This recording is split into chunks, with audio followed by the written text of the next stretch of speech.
Thanks for all squeezing it, guys. I appreciate it. I'll try to make this a little quicker. So let's see. We'll start with you, Liam. So at this time last year, you were battling for the starting quarterback job, and now you're coming off the most productive season from an Air Force quarterback this decade. What was the biggest thing you learned during your time starting last year, and what areas of your game do you expect to improve on in 2026? For sure. I'd say the biggest thing I learned was just attack everything 100%.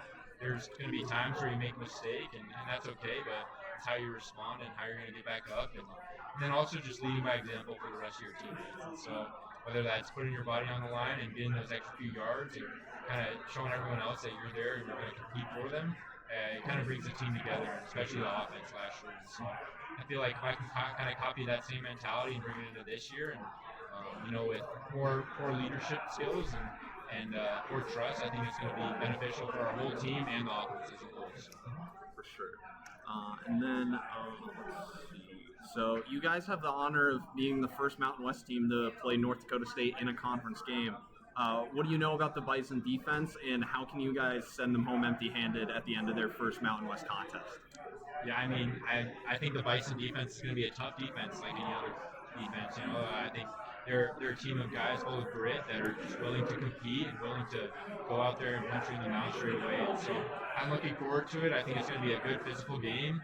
I think our O-line is ready to just come in there and pound them. And so I'm looking forward to it. And I think if we can play a complete game on offense and defense, especially special teams too, then I think we come out of there with a W. Awesome. All right, and then we'll slide over to you, Blake.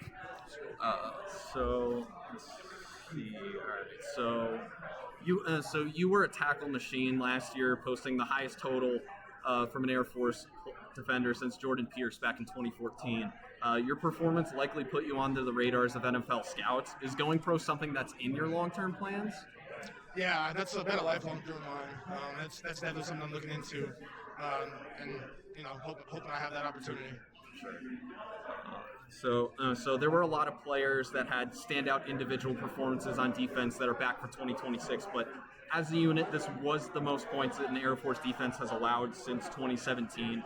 Of course, a year of development from guys like you and Isaac and Roger Jones Jr. will certainly help, but what else has to change this season for the Falcons defense to get back to that elite level that we're all accustomed to? So, last year we had a lot of young guys, especially in the secondary. I mean, some of those guys were fresh out of basic training.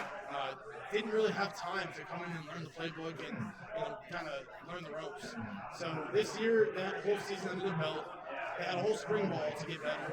And I'm already seeing how much more comfortable and they've looked at their position. And I'm excited to see what they do in the field this year. Thanks, man. Appreciate you. All right, slide over to you now, Luke. All right, so a few years ago at Media Days, I asked former All-Conference center Thor Paglialong about an offensive lineman's typical responsibilities in the triple option, and he told me that the tackles are the ones that actually have the hardest job because they're responsible for setting the edge and pulling to a different spot on each play. For fans at home, what do you have to do as a starting tackle on a play-to-play basis for the triple option to be successful? I think especially attack, you kind of got to do it all. Like Thor mentioned a couple years ago, it's pulling, setting the edge, arc blocking guys, but it's also a lot of our runs. Like probably our number one play is right behind tackle and running back the duo. So a lot of it's getting approached and being strong, but also being capable of getting around the edge and being quick. So I think the tackles in this offense are just kind of multi-tools. Like guys like Nate Elwood, who did an amazing. Trevor Tate, like we've had amazing tackles. And so we're just supported by all the great like centers like Thor, Costa, and now Rudy. Those guys are just super smart at getting the play set up, calling the fronts, and things like that. So it allows our tackles to have an easier job and get to the perimeter and also knock guys back. For sure. All right. And then Owen Allen is back and projects to be one of the top running backs in the conference, but he can't do it all himself. There's always Air Force ball carriers that break out in their first extended action, but from what you've seen in spring camp, who else besides Owen has impressed you out of the backfield? Oh man, guys like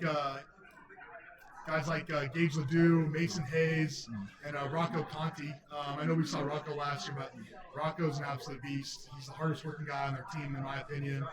He's going to tear it up, and the guys just love to block for him. Mason Hayes, similar, super strong, rugged, going to be a good back. And Gates do looking to get more of those reps at fullback, but obviously, I mean, Owen Allen's the premier back in our offense, and he's going to tear it up. And guys like him and Liam who get upfield and run people over is what we're all about. Thanks, appreciate it. All right, Isaac. Last but not least. All right, so you were an animal in the backfield last year with multiple tackles for loss in 5 games and a career-high 5 sacks. Was there anything that clicked in 2025 that led to that breakout? And is there anyone on the defense that you think can make a similar jump in 2026? Nothing. I mean, just Coach Meads being a great coach. He just, coached me through that. We also had another player who was a grade above me, King Bandit, Chances Carter-Hill, and he coached me through all the plays, all the techniques, and kind of took me under his wing because I was on offense and I just got moved to defense. I didn't know what I was going to do, and so he really helped me develop. But yeah, players that I think are going to pop off: Jalen Reese, he's going to be on the other end, and then Kepler too. He's super quick. He's been grinding in the off season, so I'm excited to see what those two do as well. All right, and then final question. Let's see. I did want to ask you about Coach Calhoun.